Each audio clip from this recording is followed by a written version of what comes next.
everyone. Welcome to the Damn Yankees Podcast. My name is Megan. That's my brother Ryan. And over there is my husband Cliff, who's also the producer. Welcome.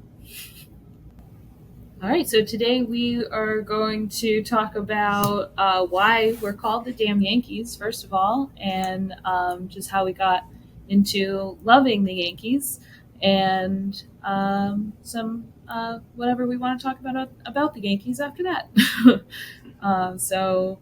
Ryan, why don't you go ahead and start with how you became a Yankee fan? Well, I mean, my story of becoming a Yankee fan starts with you. You being my older sister. Most of our family is Yankee fans. Like, they are Yankee fans.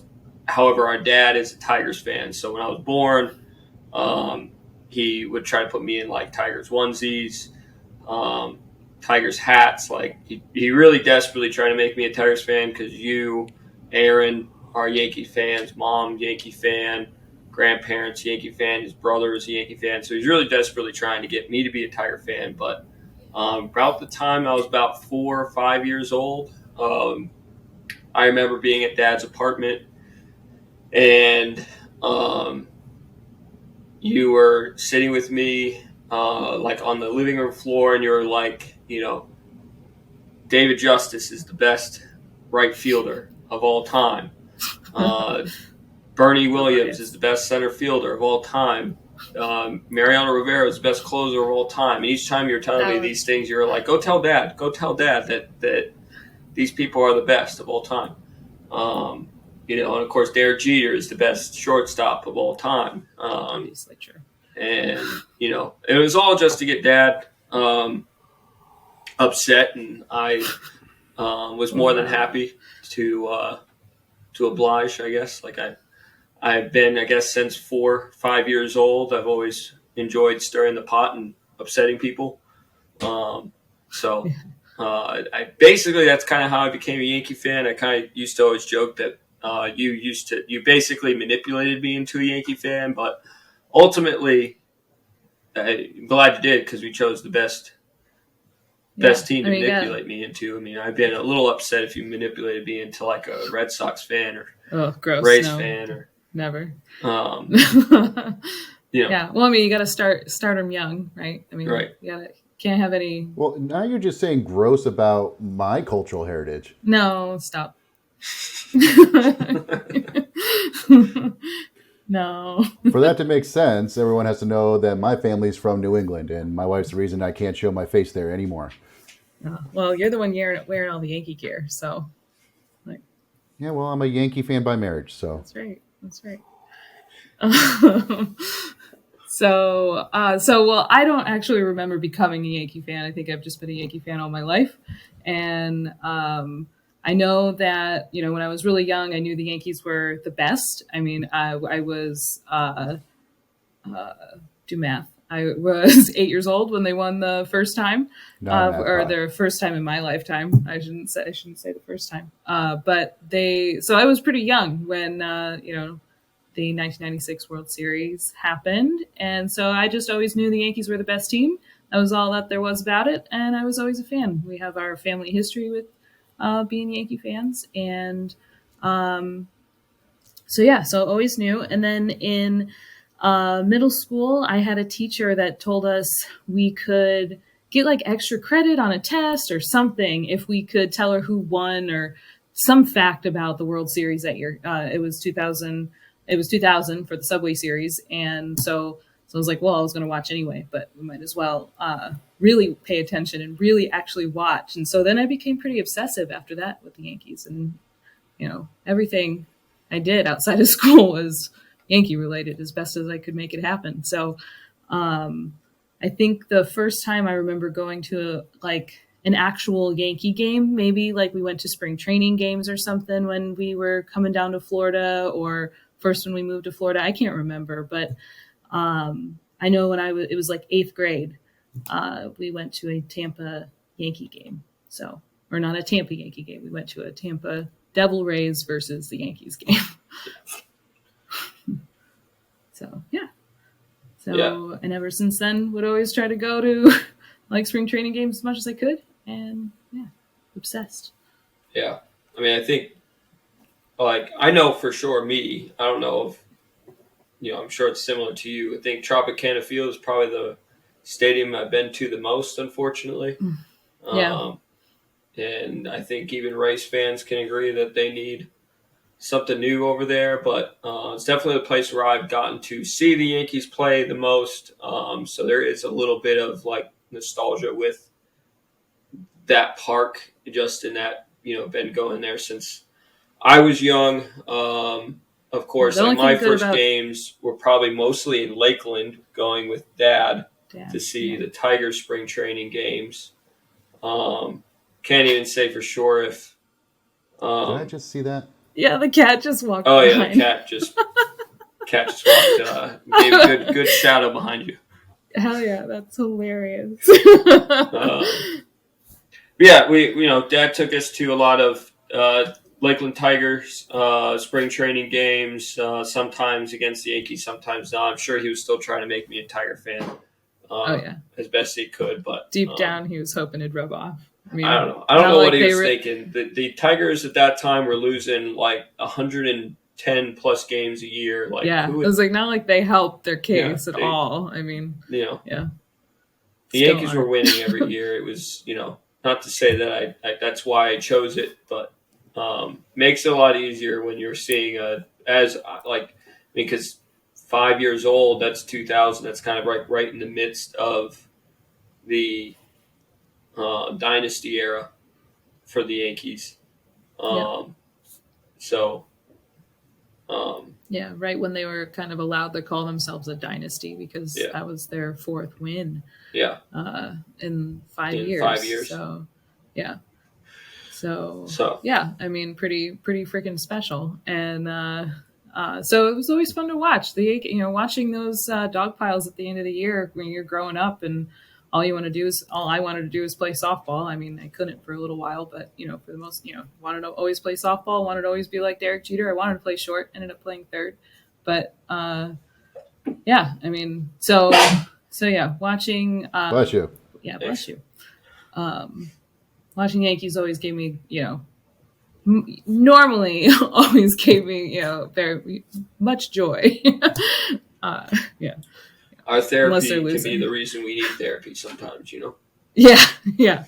So sometimes it would always dictate my mood. It didn't matter win or lose. It was Mom would call me insufferable because of how I would act when they lost a game, let alone an important game. So I think she was recently telling a story to Laura Grace, my fiance, about you in the 2004 World Series.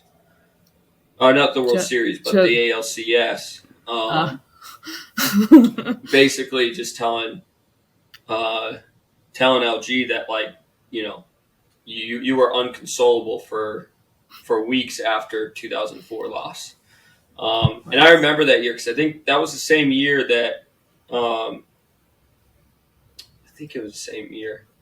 that like Jeff Gordon had won something really big, and at that time I was really into NASCAR, so I was really excited. And you were mad that I was happy. No one was allowed to be happy in the house. No one was allowed to be what happy just happened. So this is why I don't like things in throwing distance of the TV when Yankee games are on. I don't throw things at the TV. Not what you are talking about. I can't remember. I'm not that dumb.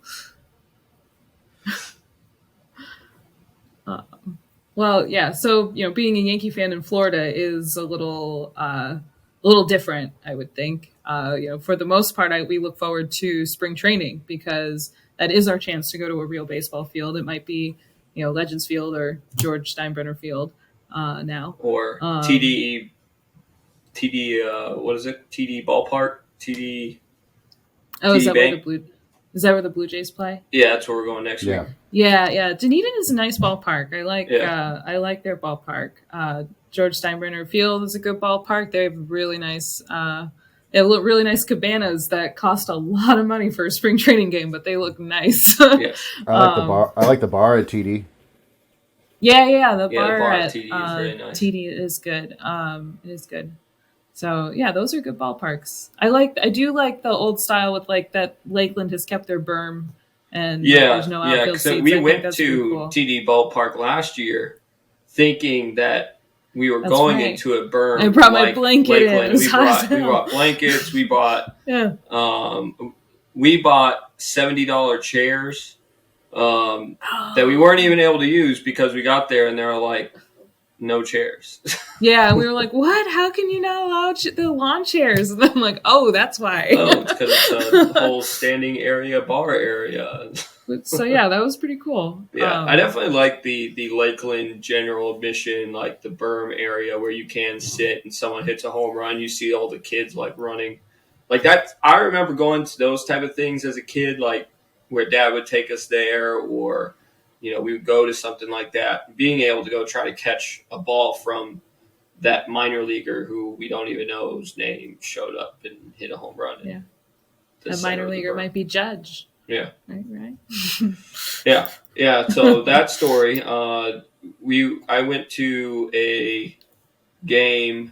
Must have been 2017 because that was Judge's rookie year. I know we knew of Judge, so it was definitely that year because it wasn't the year he got called up. At the end, it was his first official rookie year, and so we kind of knew a little bit about him, but we knew that he had a lot of hype behind him. But I also, at the time, it was like, okay, but the guy is,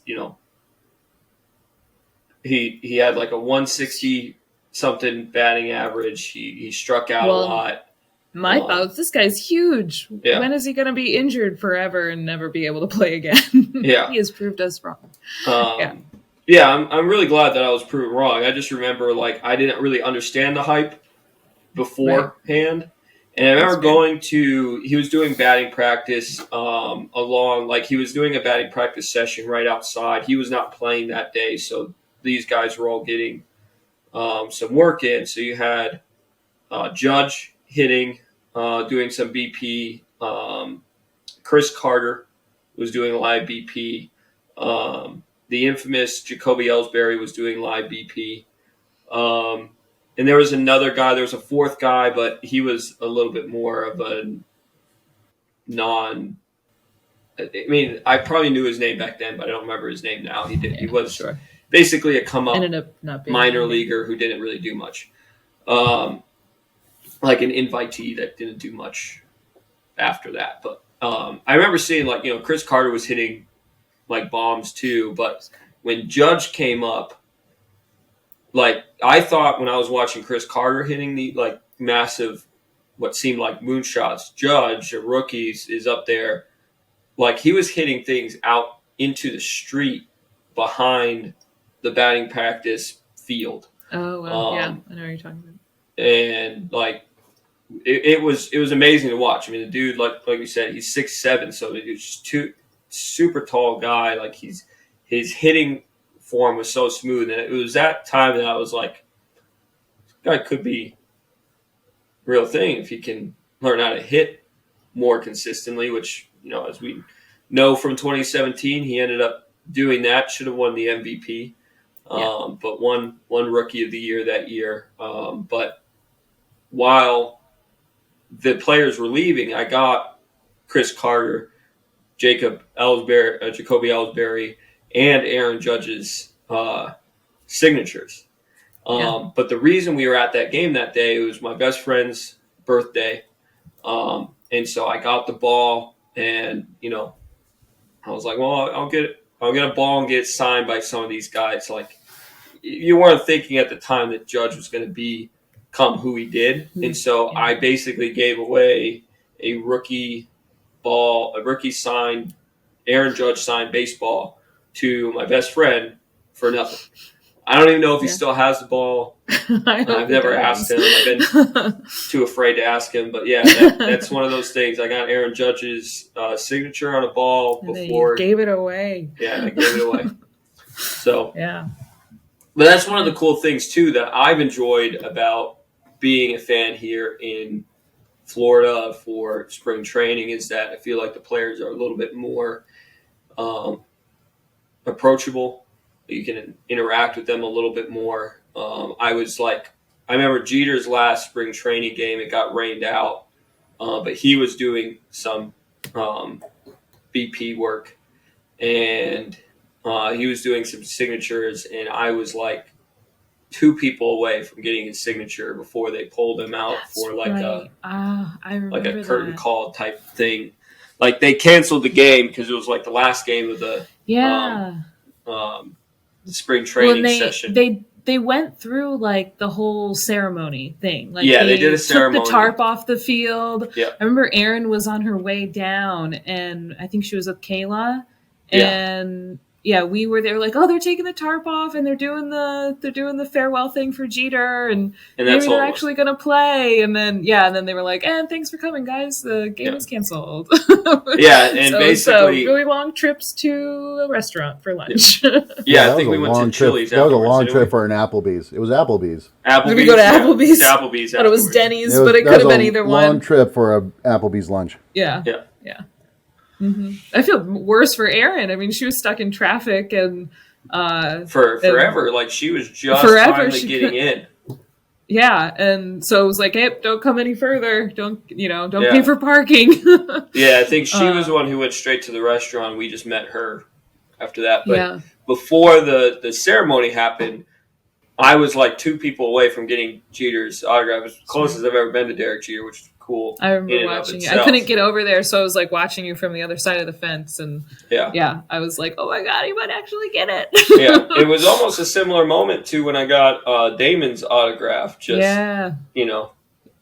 left just before Damon did. Damon, he had just gotten signed by the Yankees from Boston in 2006. And so I was 11 at the time, and I think it was at the Lakeland game. This is one of the ones we went with Dad. And he was coming down the row. We were on the left field side.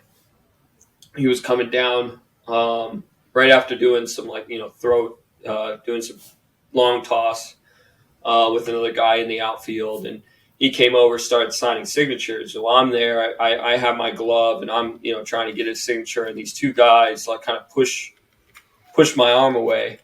And you guys sent me down because I was small enough that I could fight through the crowds, and it worked enough where Damon was right in front of me when they pushed the arm away, and so he like told those 2 guys to like, hey, we're gonna let the kids get signatures. You guys get. Like, we're not doing that today. So he signed my my glove, and I think he signed you gave me, like, it was like a wallpaper wall border thing. Like, it's like a border that goes on top of the wall. And there was both of those things. Isn't that at Dad's?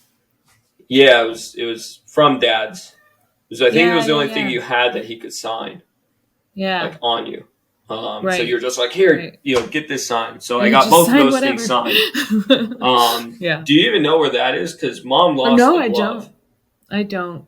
Terrible, horrible. Like, how do we lose autographs? Signatures. You know what? We give them away for free here. You know what? Ball is still somewhere. I do know I saw it. Like, it should be safe, but it's the Benny Agbayani ball. Do you remember that ball? Well, yeah, you like tried to erase the signature. And I think... Okay, to be fair, I was like 4 years old, and I was like, why would you want this guy's signature on it? It's not his ball, it's our ball.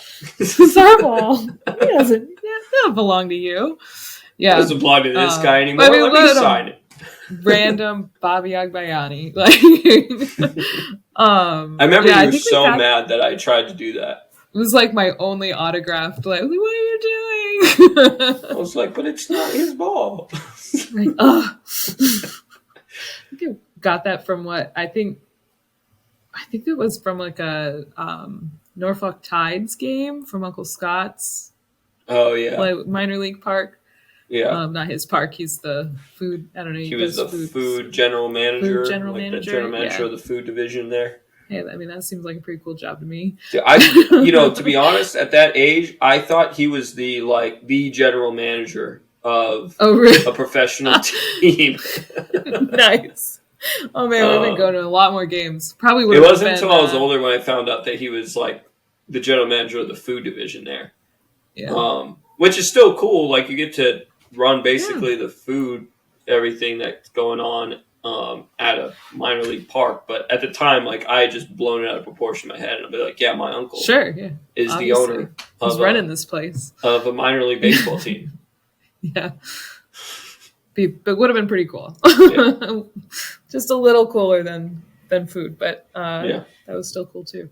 Saw a lot of games that probably would never have gone to.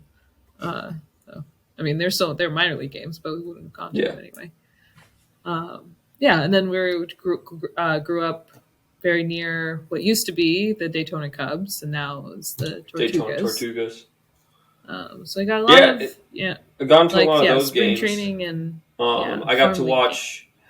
Really, like I got to remember the Cubs trio. Well, not Rizzo, because Rizzo was going through the Red Sox organization, but I got to see Chris Bryant, Javi Baez, all come up through that organization. I think Schwarber, I think he came up through the Cubs organization too. I think I could be wrong on him, but I definitely remember seeing like guys like Javi Baez and Chris Bryant coming through that team. It's pretty cool. That was back when they were the Cubs. Now they're a Reds affiliate with the Tortugas. But yeah, it's pretty cool. And Daytona's ballpark is famous for where Jackie Robinson broke the color barrier for the first time in a minor league game. Was at Jackie Robinson Stadium. Now it's called Jackie Robinson Stadium. I have no idea what it was called back then. Yeah, but, I don't know. Yeah. So that's a pretty cool piece of history there in Daytona. Yeah. And it's a pretty good ballpark. So that's pretty cool that you got to meet, or not meet, but see them. I wish I got come to up meet. through the system. But... Yeah, that would have been better. But it's cool to see them come through the system and actually make it into the majors. I mean, that doesn't happen very often. How many times are there prospects that you never hear from again, and Cashman held on to him for too long, and they don't pan out. There's probably several guys that I know of those two specifically because I remember hearing them at that game, and then of course when they broke into the league, I'm like, okay, those guys that were at that game, but there's probably several guys that had gone through there, possibly gone through there that you maybe don't even realize, like, because they are just kind of names in a book at that time, especially when you're a teenager. And I mean, a lot of times when we went for as the high school going there or little league team going to those games, we were all out in the corner back field. Oh yeah, that little thing, just playing wiffle ball back there. Yeah. So there's probably several players that had gone through there that I don't even realize that I had the chance to play or chance to see. And what's cool about those games too, like at single A minors games, going to games at Daytona or if you go anywhere else, the players are really approachable. Like they're very young and they want to be more interactive, and it's pretty cool to go to those type of games. Yeah, that is the vibe that I remember from, maybe not quite as open, but from going to spring training games, like in the early 2000s, it was pretty easy. Like they'd always be practicing on the side fields, and you could very easily go up to them and get their autographs, and getting into the ballpark wasn't as hard. And it just felt like things were a little bit more accessible during spring training. It's still more accessible, I think, than it is during like the regular season, but it's really closed off now compared to like when I was growing up and going to spring training games. Yeah. I feel like it happened like I remember a distinct change when like A-Rod joined the team, and I don't know if it was him or if it was just there was just so many more people because A-Rod was on the team. Coincidentally, too, media has. Yeah, that's true. So who knows? That could be any, multiple. Sure, they feel like they have to be more closed off because people are, everybody's got a camera, in their own pocket. Well, Yeah, then it was like a really crappy digital camera, but Yeah. but yeah, no, but I do miss the days where it was just a little bit easier. It's still a lot easier than, there's still, if you get there early enough, or, if you catch them between innings or something, you can get a major league player to come Well, and I over think and, what's like, cool too is I interact with think you. we're seeing more players trying to be more interactive as well. Like some of the younger group of players are trying to be a little bit more interactive, which I think is cool. Yeah, I mean, like Oswaldo Cabrera, Yeah. like interacting with fans online, like that's or That's even really like cool. he interacts with a lot of them at spring training games I've seen. Yeah. So yeah, I think that's awesome. I think you need that type It's of exciting. that type of vibe around the ballpark. Yeah, I mean, everybody's excited. We're fresh eyes, ready to start a brand new season where we're totally going to win everything, and except for injury news today. But yeah, it's an exciting time. So it's always much more fun when the players also feel that excitement and kind of interact with fans. I think that's pretty cool. Yeah, only helps grow the game when they do that. Yeah, okay. I mean, us, like, we've been talking about us moving down to Florida. I think we moved down, in 98? I mean, that's kind of what the name Damn Yankees comes from. 96. Is 96? Yeah. Yeah, I was only a year and a half, so about, 96. Yeah. So I was a year and a half when we moved down here, so, I'm pretty much a Floridian, I can't, I was born in New York, but I can't claim to be a New Yorker. I've lived 27 years in Florida. I mean, and I was only like 8.5 when we moved down here, so I can barely claim it. But what's funny is that I don't really feel like I can claim being a New Yorker. That was a very small part of my life now, fortunately. Yeah. And then, but like if you talk to a Floridian, I'm not a Floridian. I didn't learn to speak here. I didn't learn. Yeah. I didn't go to I don't know. It's like I went to most of my schooling in Florida, but right. Any true Floridian would tell me I'm not one. So it's like I have no home. That's all right.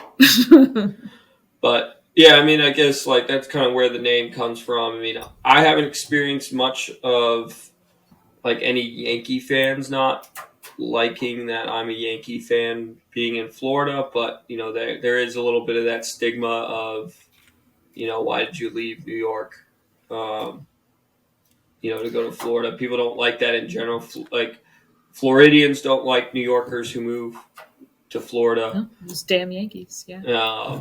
And so that's kind of where that comes from. I think a lot of people tend to assume that you and I are like fair weather fans, bandwagon fans. I have a tattoo. Yeah, I mean, you have a tattoo of the Yankees. I don't know what. As soon as I was allowed to permanently put the. I don't know what bandwagon fans permanently put their logo on them.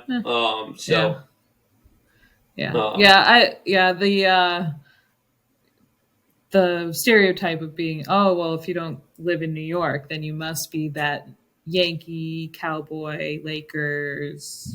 I don't know if there's anybody else included in that fan. But no.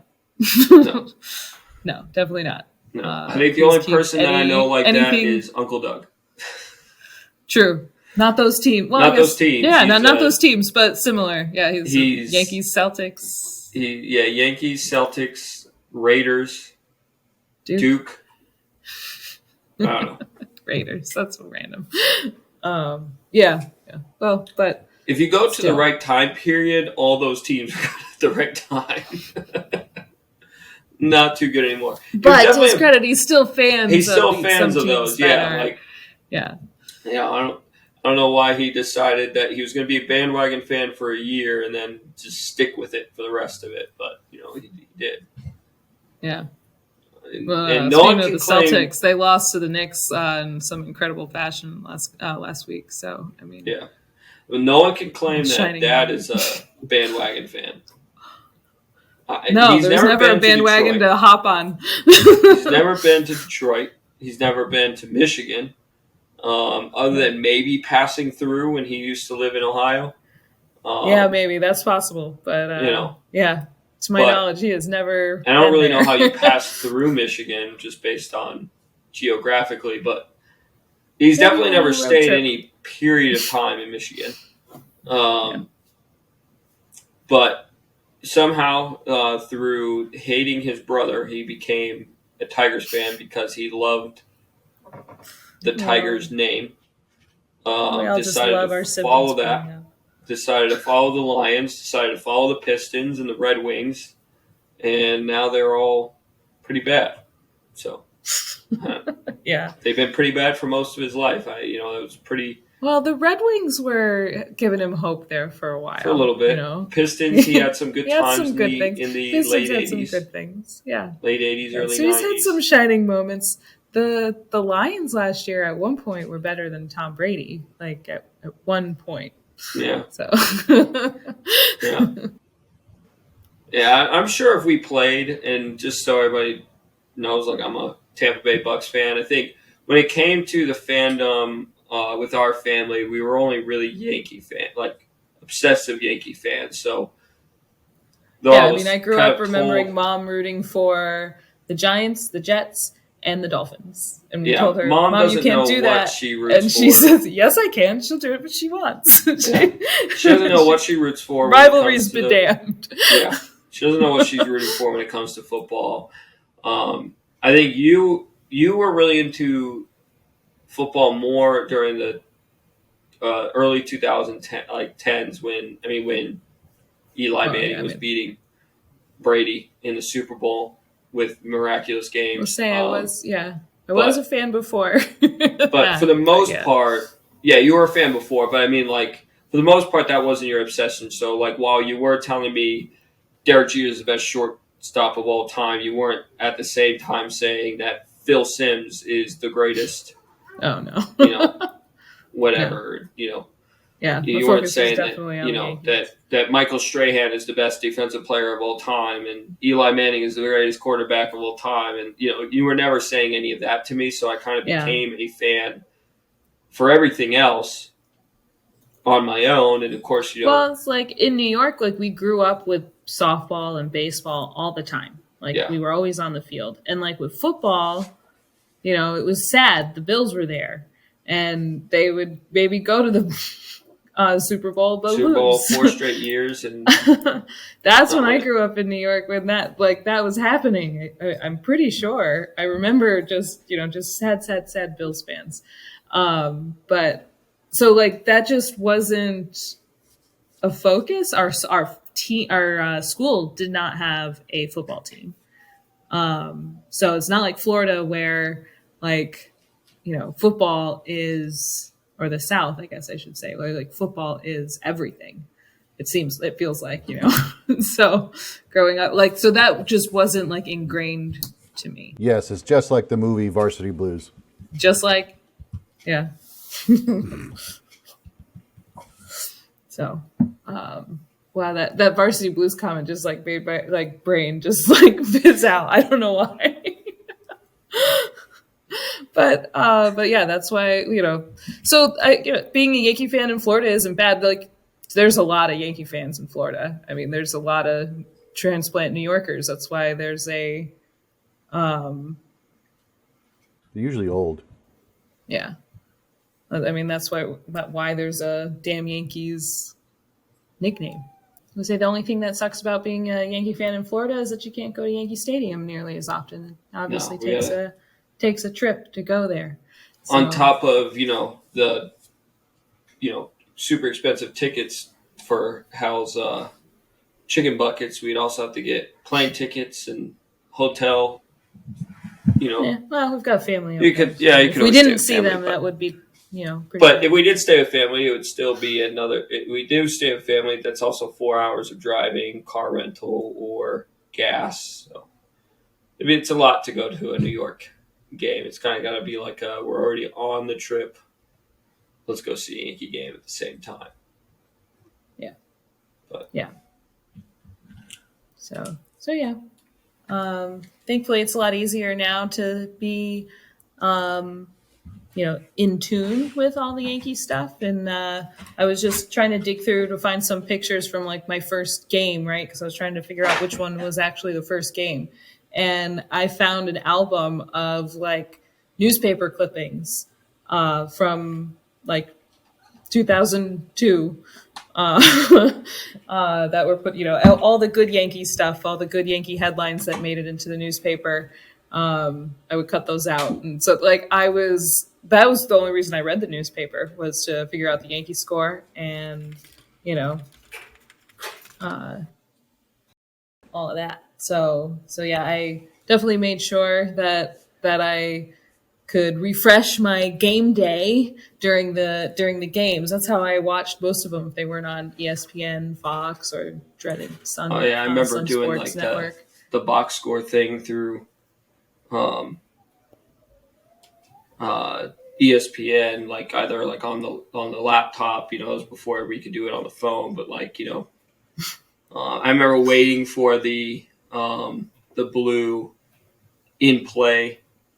Oh yeah, just refresh that game day.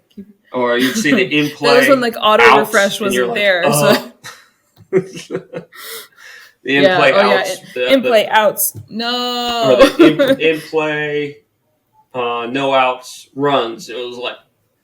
Yeah. Yes. Yeah. Those and you're just waiting for something to happen. What happened? Yeah, that's how I watched so many Yankee games growing up. So yeah, and then I would like circle the dates on the calendar when I saw that it was going to be ESPN. So there are a lot of like Sunday Night Baseball dealing with any of their sportscasters hated the Yankees. I always they always hate the Yankees, so it was always fun listening to them.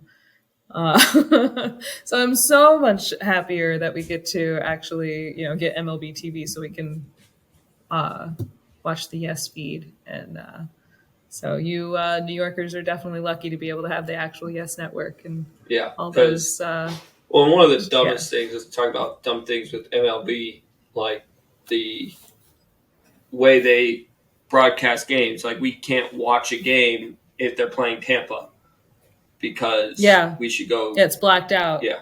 And I don't have cable. I don't pay for cable anymore. So so I can't like log into the Sun Sports app or so it's like that's so crazy that just because they are 3 hours away I can't watch it. And the only way it works for me is if it's on ESPN and I can or like I can get it off of YouTube TV. But yeah. Didn't YouTube TV stop carrying games or something? I hope not. That's the only reason why I'm paying them. I think something that was carrying it last year isn't carrying it this year. I saw something about it. Yeah.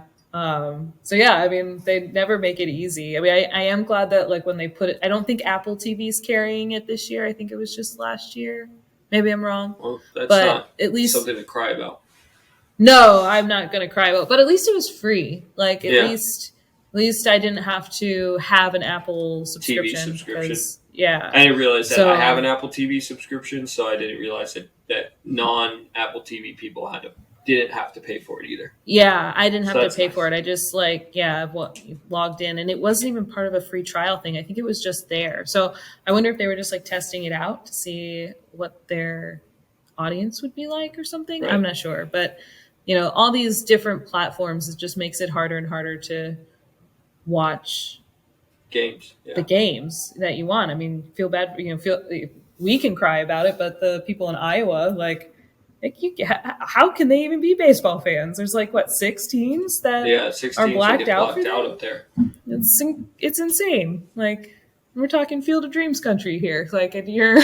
And you're blacking out that many games there. I guess I am a little encouraged. I think there was some, quote from the almighty Manfred that said that he doesn't like the blackouts and he wants to do something about it. But that sounds also like just, saying stuff for reporters in your face. Yeah. So, well, maybe he's getting the idea that's, because one of the other things that we want to talk about is all the changes. So maybe with the changes to get, to get more of an audience. I think the biggest thing to get to help with a bigger audience. I mean, some of the changes I think might help. I know some of the old heads of baseball don't like the changes and don't think that that's what you should do. I do think like a sport like baseball should be trying to grow its audience to new people. And I think one of the best ways to do that is to get rid of blackouts. Oh yeah. You know, if you pay for an MLB TV subscription, you should be have able to get access whatever to game any you want. game Like, live, no matter what. I mean, $25 a month is a pretty steep price to pay for an app that you only have, what, 7-8 months out of the year? Yeah. 8 months? Yep. So, like, that's $25 a month for that period of time. So yeah, I mean, it's not a cheap app. So I don't understand. Like, I understand why, but I don't understand why there's any blackouts on that app, let alone, making it easier for like, just normal cable or whatever broadcasts to come in locally. So, yeah. Since we're there, let's talk about some of the changes that have been made with baseball. 2023 year of changes. Yes. And it's cool. Like, we're 2 weeks in, I think 2.5 weeks into spring training. So we've gotten to see some of these things in effect. And I think the first week was a bit more chaotic. I think this week, this past week and a half, I think things have controlled chaos. Yeah, more controlled. I don't think I've seen as many players strike out or get a automatic strike because of. I think this week, I think you're seeing more players test the boundaries and see what they can. And like Scherzer, I think, was testing the boundaries this week of like he was doing that weird thing where he like basically waited as long as he could. Right. Batter just held the ball because the batter has to look at 8 seconds, and he's like, right. Yeah, and the batter like called time, and then basically like Scherzer was ready to pitch right away, and pitched as soon as the batter like looked at him. And so I think we're seeing a little bit more people, like you said, test what you can do this past week, which I think has been good to see. Yeah, I do that now. Yeah. Well, so let's pause real quick and go through what changes actually happened. Sure. So let's see. So the pitch clock is the big one. I think that affects a lot of things. It's the most confusing, I think, of all of them. Yeah. Too, and that's why people, I think, are most upset. Yeah, about it. Yeah. Yeah, there is. I think we can see in the last 2 weeks or so that there is a lot of potential for things to go wrong. Especially if they're trying to push those limits. Right. So the pitch clock changes are that the pitcher has to pitch the ball by 15 seconds if there's no runners on, and 20 seconds if there are runners on. And then part of that is that the batter has to be in the box, ready and looking at the pitcher at 8 seconds. So I think that's kind of going to be the most murky part of the season, I think, is what is ready. What is ready for a batter? Because some batters they have tendencies. Like you and I both played baseball and softball growing up. We both had our own, way you get in the box. Everybody has their idiosyncrasy. I still, like, when I was ready mostly, but like I would have still, like, I don't know, if I was looking at her, I would have still kind of like done a couple of twirls before she was going to pitch the ball. I don't need to do that, but it was definitely became part of my ritual. Think about, I would have need to have done it, but major leaguers like Ichiro's, out here doing, this long, this stretch. point, stretch out, like, he's looking at the pitcher, but he's not necessarily ready. I think Ichiro would have made himself ready no matter what, but would the umpire believed he was ready? So those are going to be the kind of things that hopefully the MLB saw from the first couple weeks and says, hey, let the batter still do their ritual after it. Like, I feel like if the batter's not ready in 8 seconds, let the pitcher pitch. And if he's not ready, that's his own fault. That's my opinion. Yeah, You know, that's my get in the box by 8 seconds. If you're not, if you're not ready, then if you're not ready at that point, then that's your own fault. Yeah. You've been given 8 seconds to get ready. Outside of that, I have no problem with the pitch clock. I mean, I hope if it becomes a issue in like later innings, maybe either increase the time in later innings or get rid of it for later innings, like the ninth inning. My only fear is that we're going to be in like the World Series and it's going to be like a defining like elimination game, and the team that wins the World Series wins it because the batter didn't get ready in time, and so he got an automatic strike 3 and he's out. Right. Yeah, or what was the recent one? Someone threw like one pitch but ended up getting a strikeout because the batter like twice wasn't ready. Yeah. Yeah, like I think it was, but like he was like, oh my, like I'm getting in the box. Like he was even in the minors last year. I saw him like share it on Twitter and like, hey, like I didn't have one violation last year, so I think he said, I think the umps are like, or the people running the clock are, also learning things or something. I forget what he said, but he was like, true. What is going on? Yeah, that's something I never even thought about either. Like, major league umpires are going to be getting used to and adapting to this rule change as well. Like, we talked about, people have talked about like the fact that some of the minor leaguers have gotten able to adapt as they're coming up, and the major leaguers who've been around, they're going to have to be the ones adapting. But major league umpires who were never in the minors to ump for these changes that have come, like, because the minors have had them, they're going to be getting adapted to this too. So hopefully, like, spring training, not only is it for getting the teams kinks out and figuring out like what works and what doesn't, but hopefully it's also for the MLB to figure out what works and what doesn't, and what to tell umpires to, hey, be a little bit looser here, be more strict here. So, the pitch clock, I think, is definitely the biggest. It's the one that most people are polarized over. Yeah. I did watch a thing with David Cohn. He has a podcast, and he had on some MLB, like old MLB players. One of them is Raul Ibanez, and they were part of making the rules.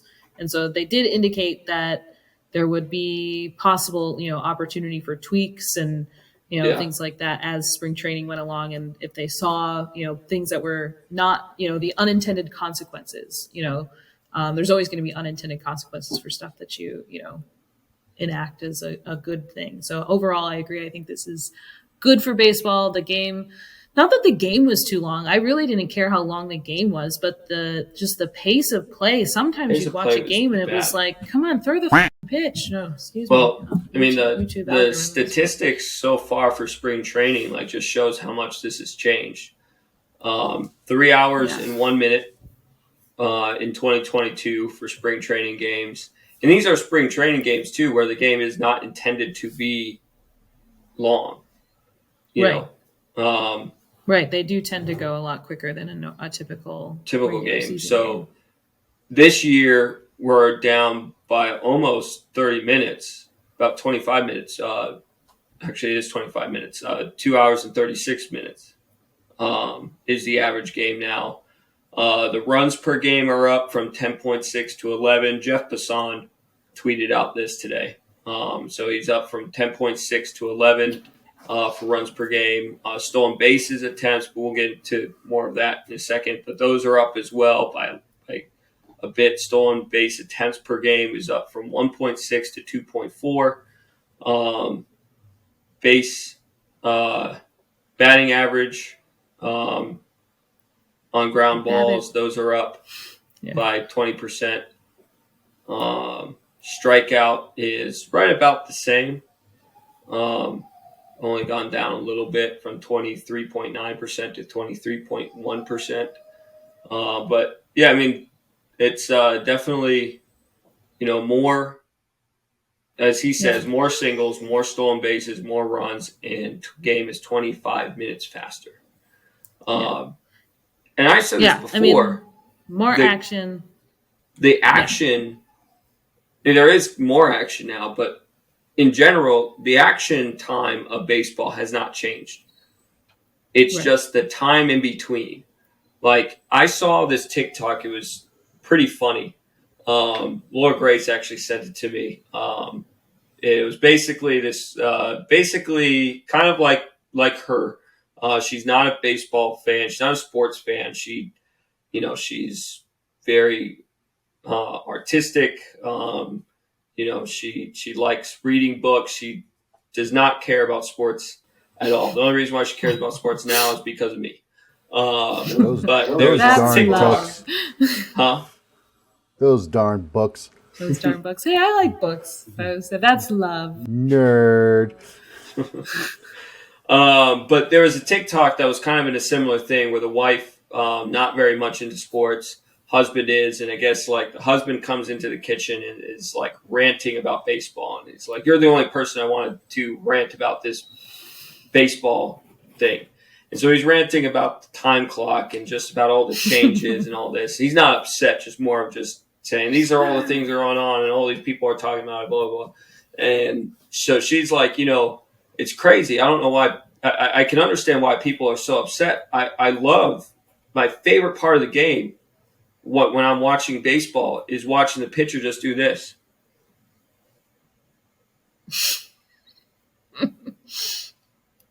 True. And she does it for a very awkwardly long period of time. And you think it's an awkward long period of time, but that's like, we've seen some videos of like pitchers doing one pitch, getting one pitch in a time it took Wandy Peralta to get through an entire inning. Wow. I mean, Wandy Peralta went through that inning very quickly, but even Wandy for some, crazy pants. Even so though, like some people are getting through full at bats. Yeah. In that time it took for pitchers to go through one pitch last year. So the people who are complaining about this and saying that this is changing baseball and you shouldn't change baseball for, like, it's more getting us back to what it was like in the 90s. Yeah. And say before. Baseball has changed. Baseball has changed a lot. Analytics have changed the game. Yeah, I remember when Nomar was doing his, stepping out of the box so much and fidgeting with all of his, the straps on his batting gloves and everything. That was maybe not an anomaly. I'm sure he wasn't. But you remember him, how all the batters do it. They all do it. They all have to adjust everything. And it's like, come on, like, let's go. Like, just, I know it's a tactic. It's strategic. You want to, you don't want, you want the pitcher to be on your time. And the pitchers want to be on their own time as well. So, I totally get it. I get why it lengthened. Why it happened, as we got better athletes, smarter athletes, people who, we have some of the best baseball players, and they weren't showing their athleticism because of the next rule where all the shifts were happening. They were, prior to this year, being able to judge where a ball would go, and they would stand exactly where they figured it would, and oftentimes they were right. Yeah. Joey Gallo's now still getting shifted on, but a little different. Yeah. A little different shift. I mean, so the new rule is that there must be 2 infielders on the left side of the bag and 2 infielders on the right side of the bag, and their feet must be on the dirt. Yeah. Now, I would like to know what the rule is in the Blue Jays park, where isn't there entire infield grass? I think all stadiums have changed from what I heard someone say this recently, and we'll see as we get to the real season. I think now the infield is a standard size. Oh. And so now the Blue Jays have to have a full infield grass or infield dirt. Gotcha. Path. Okay. So I was like, okay, that's from an easy rule, but to basically the length from home to the out or line is now a standard length. I don't know what that length is because that was another question. Is that like some have not only like the Blue Jays, they don't have any dirt that famously didn't have dirt for a long time. Some are like shorter dirt ovals. Some were longer. So now there is a standard. I did hear that, which I think makes a lot of sense. Like if you're going to make that rule, that's got to be in play. That does make much more sense because I was like, you can't what are we going to do? Draw lines on the field now? Like the Blue Jays are going to have to put another chalk line or whatever, paint line. I don't know. So okay, if that's what it is, then that's good. So that's the rule. Two infielders on one side. On either side of the bag. So you can't have the third baseman coming over to join the second baseman. Second baseman in short right field. Yeah. The players in the outfield are still able to shift where they want. Yeah. But you can bring in the left fielder and make him play in that position. Play over there. So which Joey Gallo saw. I saw another player got shifted on. I think the Red Sox did it. Or maybe I'm curious to see what Gallo changes with that. Like, is that going to be massively different? Players one on that side, they're still going to have the singles, like the line drive singles that those guys are not going to be able to get. Right. They may just not be able to turn them into doubles. And I don't think it's going to happen as often. I think you've mentioned this, Megan, that, players might be more willing to hit it out to the opposite outfield. I think I read somewhere that it's easier for them to, lift it over third base, like a bloop out into, and then now you're lifting it out into the outfield where there's nobody, and that, whoever's playing center field or whatever you want to call that at that point, you're going to get a double probably. Yeah. And if you're fast, could even be a triple. Yeah. So, I think the potential is much better for more base running and more, just more action on the base pass, which is what we want. I like this shifting thing. When we went to the spring training game for the home opener, Gleyber Torres hit one like right up the middle, and I swear that would have been an out last year. Probably would have been. It's where the shortstop would play. Yeah. So, but started a good inning and, so saw multiple hits, saw them string together hits. I know it's spring training, but, whenever you see multiple hits, it's always fun. Well, they showed that's a side-by-side of a Matt Olson at bat from last year and this year. And basically he hit the ball in the exact same spot, just right in between left and second base. And the short the short outfielder, basically the third baseman playing short outfield, was able to get the ball and throw it hit right to first, him and no big deal. It's out. But in this game, it went out to left fielder or right fielder, and Olsen got himself a hit. So, like we saw in that statistic from Jeff Passan, that singles are up so far as spring training. And I think that's things that we want to see. We want to see players.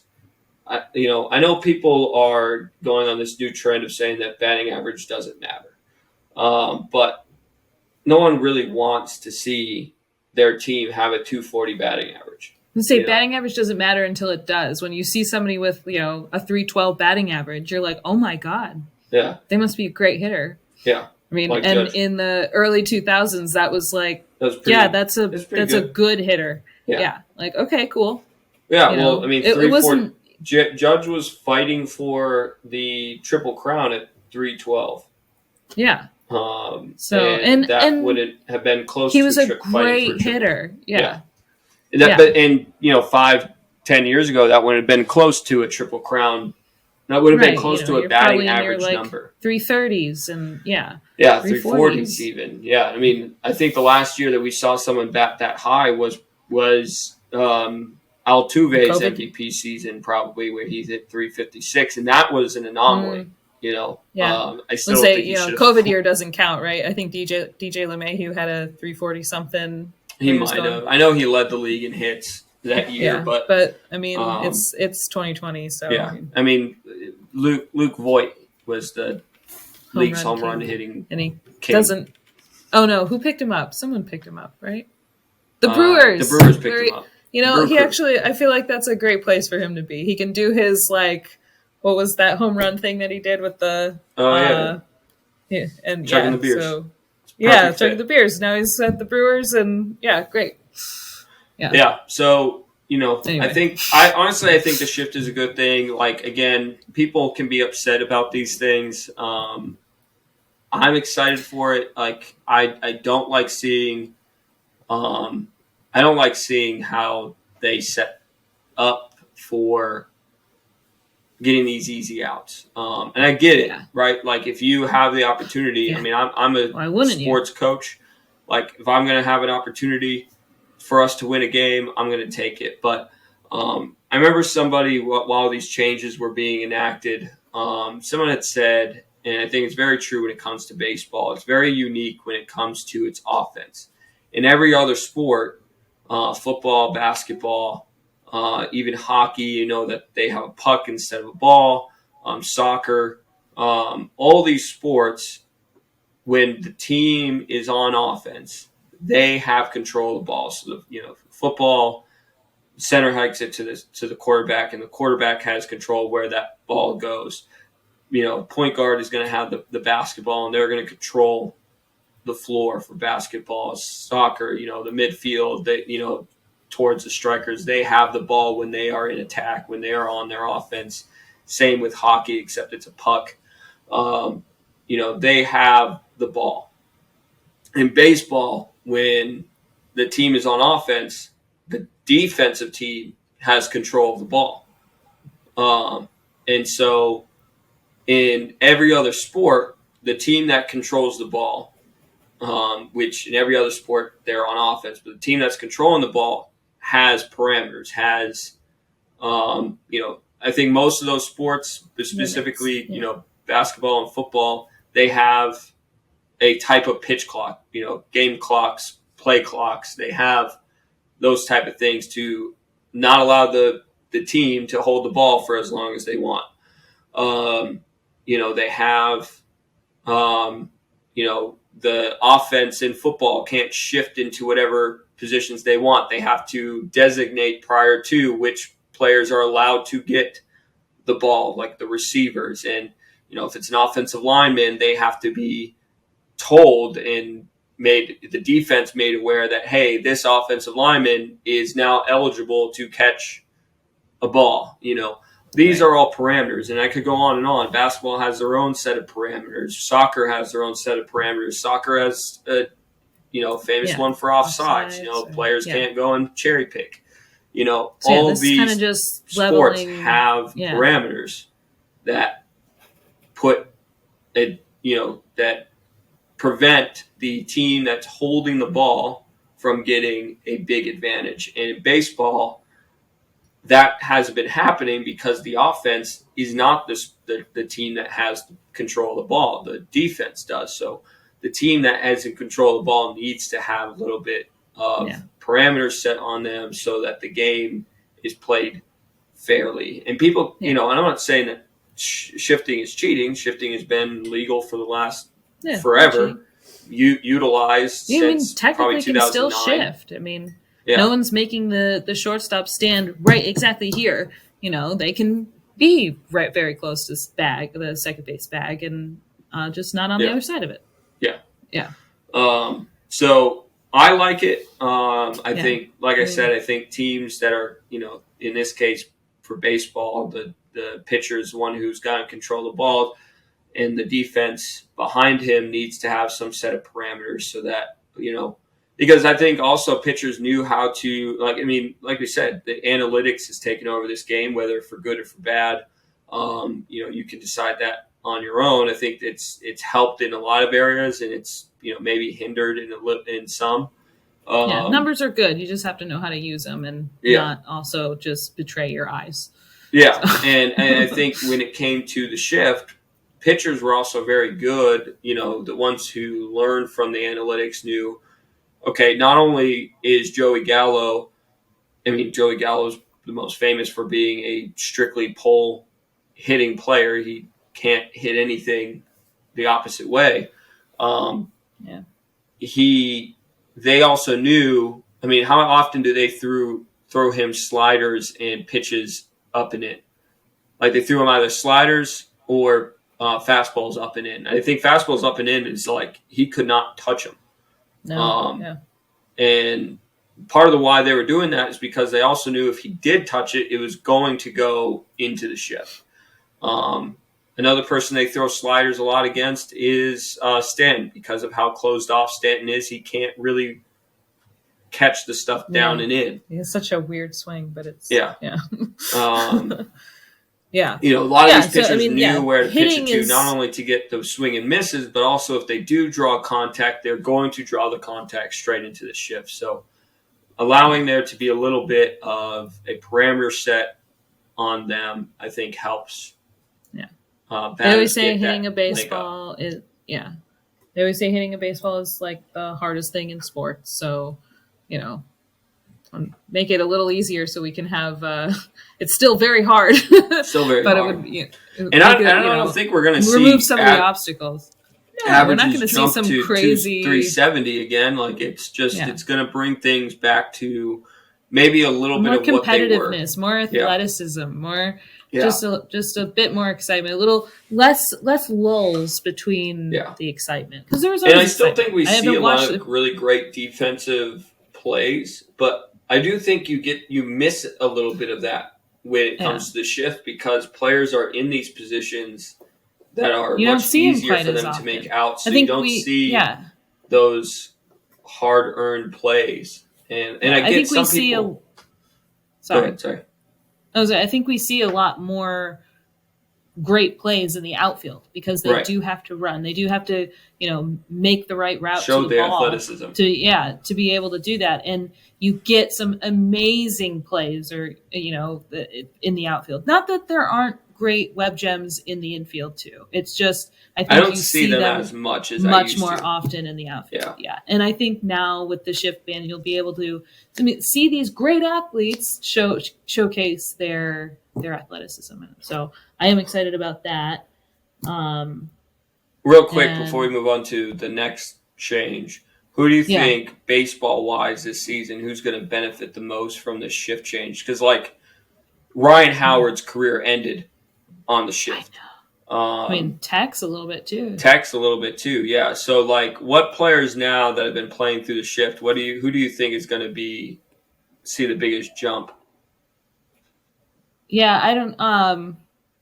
Probably Rizzo would see a good jump. I don't know. Yeah.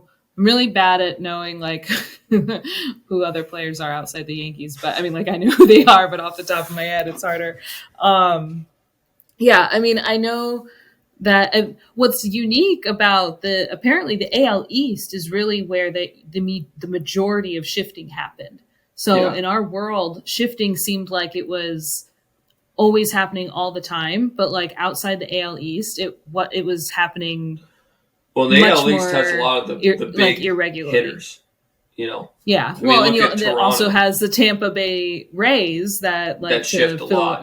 They shift around a lot, and so all the other teams are also trying to. The Yankees are notorious of this, trying to be like the Rays, and it's please stop trying to be like the Rays. We do not have to be like the Rays. We have to copy their bullpen games. Right, they're the Rays for a reason. They can't spend money. They, their fan base doesn't come out to the ballparks. They have a fan base. I see them, but getting to St. Pete is not the easiest thing in the world. No one wants to go to St. Pete. No. St. Pete's a nice town, but not for baseball stuff. You got two exits, 2 roads that lead over the bay to the stadium. So, and then parking is terrible. I don't know. It's just the only thing good about Tropicana Field, in my opinion, is the climate control. So it's inside, no canceling games. Yeah, and in the dog days of August or whatever, any day in Florida, really in baseball season, can be a scorcher. So that's always that's welcome. But other than that, anyway. So I think Matt Olson, just going to that, in my opinion, back to your guys Matt Olson, I think is going to be we talked about him earlier, but with the differences in the 2 hits from last year and this year. I think he's going to see a big jump. I do think Rizzo is going to see a bigger jump. I think IKF might see a bigger jump, but maybe that's more of a conversation for next week. We haven't seen him much this He's a huge contact hitter. Spring training, but No, he hasn't. But it is spring training. Yeah. Would I rather see him hit? Yes, but I'm not going to kick him to the curb because he's not right now. Giancarlo Stanton has a lower average than IKF. I think he's I don't think Stan's got a hit unless he got one today. A couple games though, right? Yeah, that's true. I mean, but again, we've got 2 weeks of spring training so at the end of spring training we can talk if his average is still what it is, under 100. Yeah. But I mean, off topic, but just to be clear, he's not my starting shortstop. So no, not at all. Just to be clear where the defending is going. Yeah. Well, then just to wrap up, the last thing is the bigger bases, which are barely even a talking point. It doesn't matter. Yeah. Anybody who's mad at that is just they're wanting to be mad. Yeah, I did understand that that was one of the things they were talking about on like local radio, first day of spring training a couple weeks ago. So I will say that at least it's getting people who don't normally talk about baseball to talk about baseball. Yeah. Are you saying, Ryan, that there are some fans that just want to be mad? Oh, I dealt with one on Twitter yesterday or that doesn't today. That doesn't sound like Yankee fans at all. Doesn't sound like fans in general. Yeah, that's just a fan thing in general, especially Twitter fans, the people who scream into Twitter. I think that's just Twitter in general. Nobody can be rational on that app. No. It's very polarizing opinions, and if you're wrong, then you're if you're the most don't agree, then you're the wrong one, and you're an idiot. And, yeah. I'm excited for just to see what the bases do for stolen bases. Stolen bases are up, but I can't tell They're yet. Always up in spring training. Yeah. Yeah. Well, but it's up from last year's spring training. Yeah, it is up from last year, but yeah, it'll be interesting to see how it changes during the regular season. I think what I like seeing, and it could also partially, like people saying that that's the base being bigger, which very well could be, but also the basemen are also second baseman or the shortstop. They're also closer. They're the 3 inches, 4 inches, whatever, closer to catch the ball. So it's. I think it's slightly better in the runner's favor when you looked at like the exact dimensions of where things get closer. But I think what people don't talk about, I think that will increase stolen bases a lot, is part of the pitch clock rule is another rule of the pickoff attempts. So pitchers only get 2 free pickoff attempts, and they get a third pickoff attempt. Or disengagements. Disengagements, right? Yes. So they don't have to throw the ball to first. They just disengage from the rubber. Right. So they get 3 disengagements, but on the third disengagement, they have to get the runner on base out. And so I think once a pitcher goes through 2 disengagements, the base runner knows that they have the opportunity to maybe take a little bit of a longer lead. Of course, they're not going to take as big of a lead. They're not going to take too big of a lead because the pitcher does have that third pickoff option available. And if they take too big of a lead, then the pitcher is going to be confident that they can get you out. But I think that also plays a little bit into it. The fact that the hitters know, the base runners know that the pitcher only has so many times where he can throw at you to keep you close. So I'm sure the bigger bases have a little bit to do with it. It's not just that the bases are a little bit closer. The bases being bigger means more surface area for them to find a pocket to slide their hands in. It's a bigger base for the fielder to find you, so it takes them thinking that a little bit more. So I'm sure there's a lot of things that go into play for it, but overall, I think that's an art of the game that's slowly been being lost. Players that are stealing over 30 bases are very rare. What did I read? It was like less than 1 steal per game, like 0.7 steals per game in like the 2021 season or 2022 season. And it was like, so analytics was just telling runners, it's not in your best interest to steal the bag, you know, so just don't. And it's like, what? How? Like sometimes I want to see like like when you watch a game and you have somebody who's fast, who the pitcher, the pitcher is thinking about the entire time, like, oh my God, this person's probably going to steal. Like you can see a pitcher who's making it get to them, right? Yeah, making like, mistakes more. And yeah, and so it's like, how does that not? I mean, I know I'm sure they've crunched the numbers. Batting average probably doesn't change, or whatever numbers don't change when there's runners on base or overall. Maybe, I don't know. I haven't seen any of it, but it's wild to me that that having a runner on and potentially stealing doesn't do anything analytically. Yeah. Well, and I think like the eye test say would that like stealing the base, like getting out from stealing the base is a bigger downside than gaining the base is. Because now not only have you gained an extra run or get extra out, but you've also lost a runner on base. So I think that's where it maybe comes from. But overall, I'm glad to see that the bases, that the bigger bases and the pitch clock and pick off attempt limitations have increased that a little bit. I mean, again, I don't think we're going to see another Ricky Henderson, stolen base. Yeah, I mean, he's stolen base king. Yeah, we're not going to see anything like that. But, maybe we'll see somebody like Trey Turner, if he's healthy for an entire season, steal. I mean, when was the last time? So we have, like, I feel like we used to have multiple people get 30 steals a season. Yeah. And now, like, that's unheard of, I feel like. Is in contention to lead the league in stolen bases. Yeah. So yeah. That's a good thing. I know that they say that there is a possible potential for more injury based on the shape of the bag, but they didn't see that in the minors last year. Yeah, they didn't see that in the minors. I think they saw a decrease in injury.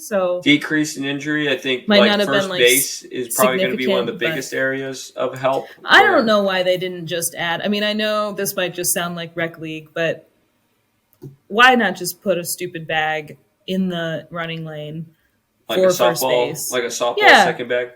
Yeah, how many games? I feel like there's enough games per year, even if it's just a couple, where they have to have some long discussion about, like, was the runner in the running lane? Was the first baseman blocking the bag too much or whatever? I don't. Maybe that's not part of it, but collisions at first, and there's a running lane, and then the bag's over here. Like that, to me, and then there's rules about staying in the running lane. So I don't know. I've always felt like that's just a little off. And like, what's the difference? Like, let them just like run through the bag. Yeah. Well, with the bag's a little bit bigger, I think that it gives them more of an opportunity now to, again, not only for the guy who's stealing to have more of a surface area, to find a spot on the back to land on, but now like the runners going through I think the righty first baseman who've got to grab the ball and try to tag somebody out. They're not going to have to as often jump off the bag because the bag is a little bit bigger. I'm sure all those things kind of go into the decrease in injury. Again, overall, this all is 3 rules. Yeah. Cool.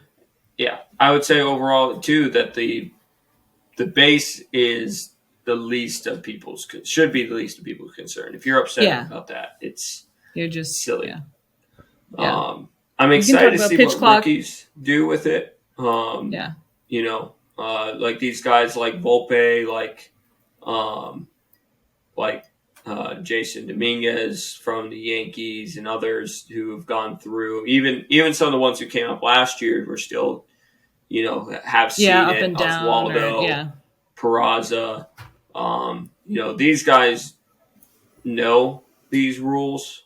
They've, kind of been raised through the minor leagues with them.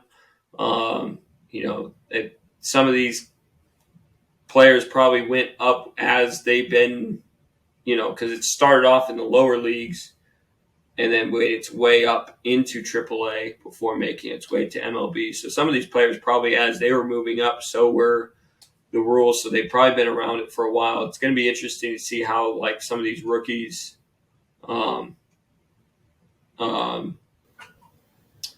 handle Yeah. The rules in the the MLB. Long sport.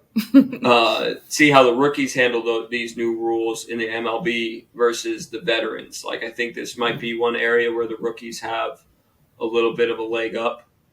Yeah, definitely. Certainly will be interesting to see how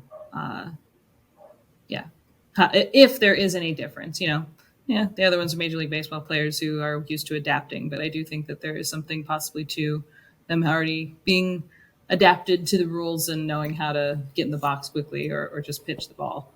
Yeah. Or to wrap up, do you want to just talk quickly about what we think we've seen, how our own, like the Yankees have handled? Yeah. I think next week we want to talk a bit more about some of the more controversial Yankees, or what we hopes to see on opening day.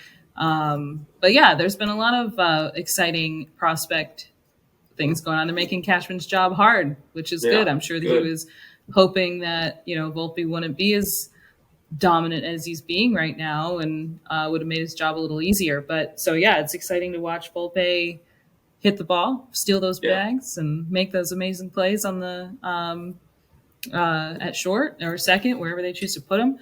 I think he played second Yankee today. Insider felt that Peraza is going to be the opening day shortstop. Oh, Jack Curry, Jack Curry. Yes, yeah, and he doesn't say much without being approved of by the or knowing. Like, he usually keeps his mouth shut unless he actually has a good source. So like, usually when he speaks, it's gold. So I was very much encouraged by the fact that he thinks that Peraza is probably the opening day shortstop. I think that feels right.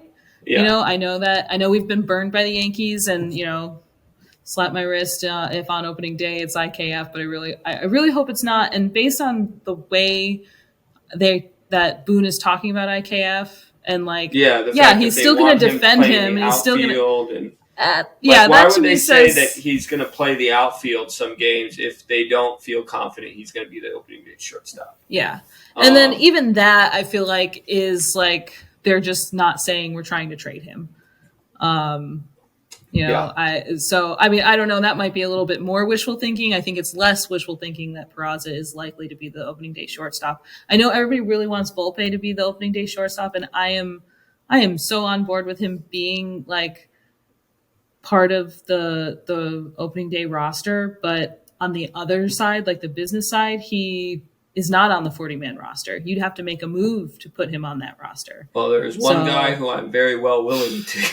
There are some moves that are potential. We can talk about that one. I'd be okay. Yeah, but we'll be talking about that next week. But the only thing, the biggest argument I would make for Volpe's case between him and Peraza, when you look at the numbers, both of them have been given right around the same at bats. This is spring training, and though Volpe has not seen much time in AAA, in his career.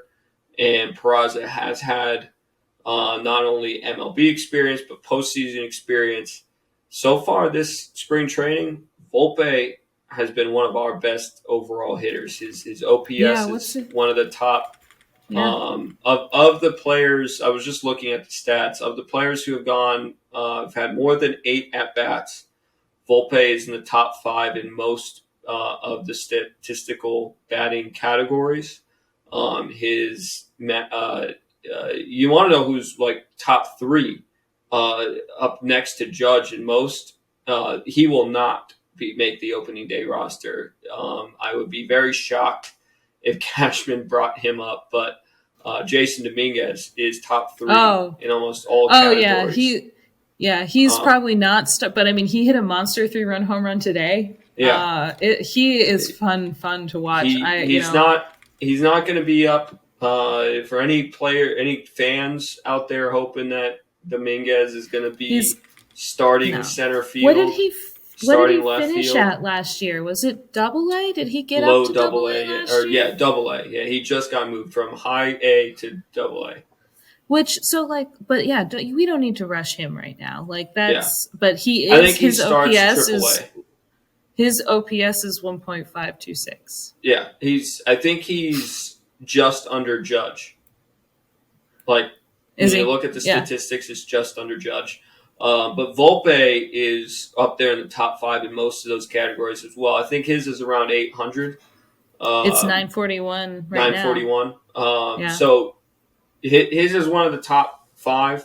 Peraza's hitting wise has not been great, but I think defensively he's been pretty solid. Yeah, Peraza has been. I think he's batting 222. I think his on base percentage is about the same. Like he's not. Yeah, he's hit 2 singles 250, essentially. On base percentage is 400. So, yeah, he has 3 hits, 3 runs, 1 stolen base. So yeah, I mean, he's had a slower start to the year, but I don't think that's any reason to not give him the opportunity. I do think that Volpe is certainly making it a hard decision if it's a true competition. And as of right now, 2 weeks into spring training, Volpe is winning that argument.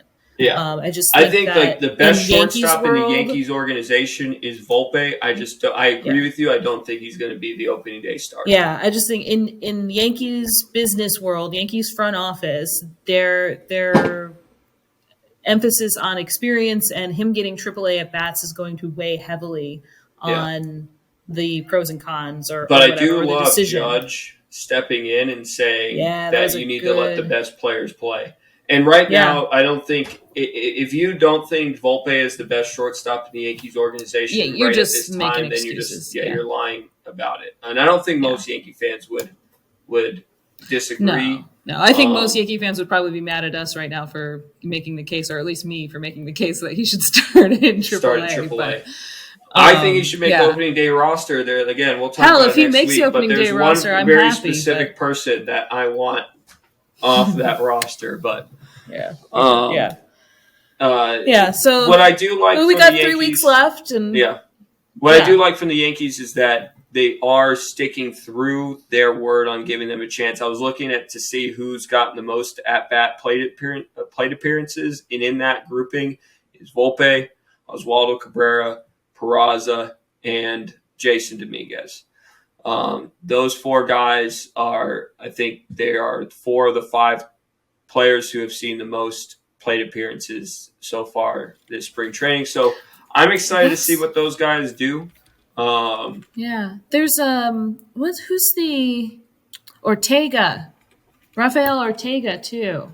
Have you seen some of his stuff, like what he's been doing? Yeah, Rafael Ortega's been doing good. I think Rafael Ortega is the is like one of the guys who got from Chicago. I think seeing one of those guys, especially if we haven't gotten it and we don't need to get into it, now, but like with guys like possibly Bader, maybe starting, injury issues. We still have another few weeks, and his does not sound as serious as some of the other pitchers on the team's issues. But I think Ortega is definitely a guy who could threaten somebody like Hicks. I think, again, this is maybe something we'll talk about more next week, but Ortega's been really good. Willie Calhoun has been really good. Another guy that we brought in. There's lots of exciting prospects and other fillers that we brought in. Potential. There goes the cat again. Yeah.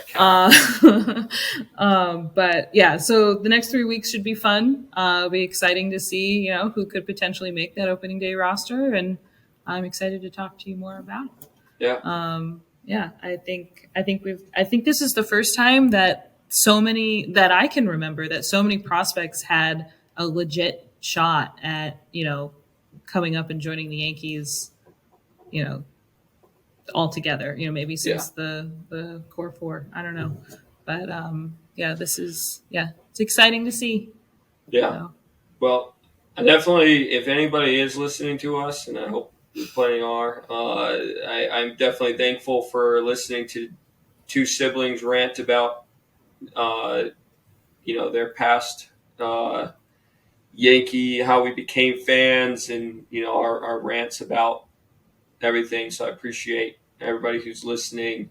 Follow us. We just, again, this is our first podcast, so we are new, and we're going to be putting stuff up on our Twitter and Instagram pages at Damn Yanks _pod, as well as on Facebook, Damn Yanks Pod. So check us out there. I think we're dropping this on Saturday. Yep. Correct. So it is Saturday if you're watching this. Hopefully. Hopefully, our producer Cliff has some answering to do. No, I'm just kidding. Love you. So like Ryan said, thanks for watching, guys, and we will talk more next week. Yeah. Talking about, like Megan said, we'll be talking about the hated Yankees right now, the 3 hated Yankees. Most of you guys know who they are, and definitely more Yankee updates. So check us out next week. Yeah. See ya. Bye. All right.